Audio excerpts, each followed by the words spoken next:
એક ગામ હતું. એ ગામની અંદર શેરીએ શેરીએ કૂતરા હોય ને, તો ગામના બધા કૂતરા ભેગા થયા. એ ગામના કૂતરાઓના સમૂહની અંદર એક બહુ વૃદ્ધ કૂતરો હતો, શ્વાન. એને બધાને ભેગા કર્યા, મારે મારો સમાજ ભેગો કરવો છે.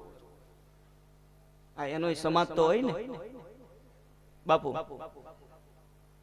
એનો સમાજ હોય ને. બધાને ભેગા કર્યા. એટલે સમાજે પૂછ્યું કે ભાઈ અમને બોલાવવાનું કારણ.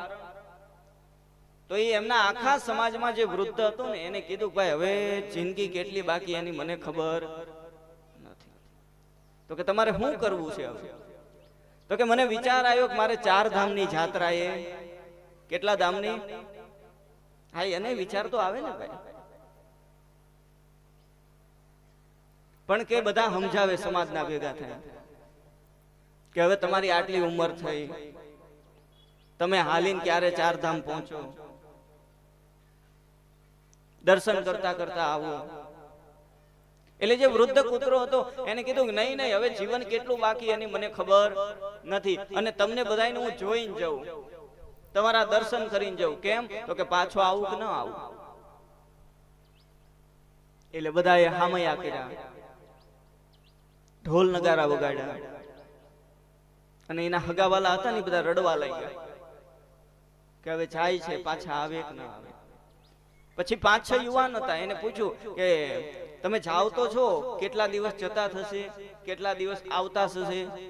તો કે કેમ? તો કે તમે પાછા આવો તો અમારે તમારું હામયું કરવું ને, એટલે અમને તૈયારી રાખવાની ખબર પડે. એ વખતે એના સમાજમાં તો કઈ વ્યવસ્થા નહીં, ક્યાં પહોંચ્યા એમ ફોન કરીને કે.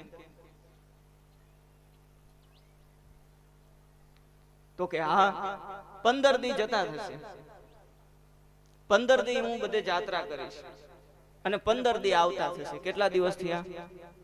કેટલા? જવાબ આપો, હું કઈ ભણ્યો નથી.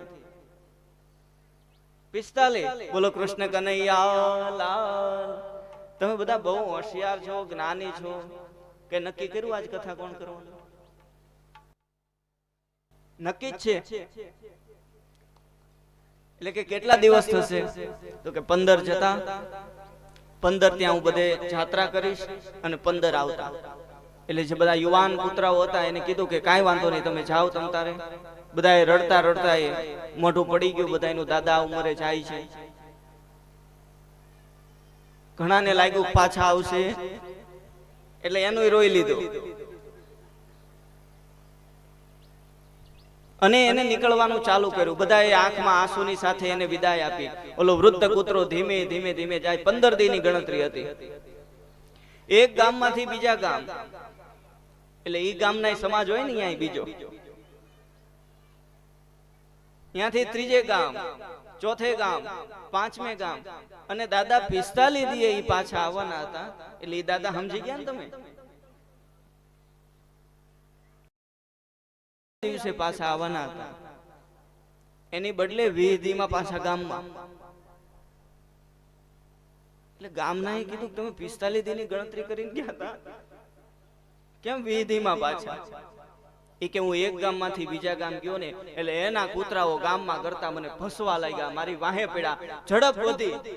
બીજે ગામ ન્યાય એનો સમાજ, 3જે ગામ ન્યાય એનો સમાજ, કોઈએ હક લેવા દીધું નહીં. યાદ રાખજો, એવી જ રીતે અધ્યાત્મના માર્ગે આગળ વધશો ને એટલે આપણો જ સમાજ, આપણું જ કુટુંબ, આપણું જ ભસવામાં બાકી રાખશે નહીં. અને ઈ ભસશે ને એમાં જ ભજનની ગતિ વધશે, એની આસક્તિ તૂટશે, તો જ જીવાત્મા પરમાત્માના માર્ગે આગળ વધશે. અને મને તમને અહીંયા પોગવામાં વાર લાગે, પણ આવાનો ટેકો હોય ને તો ભગવાન મળતા વાર લાગે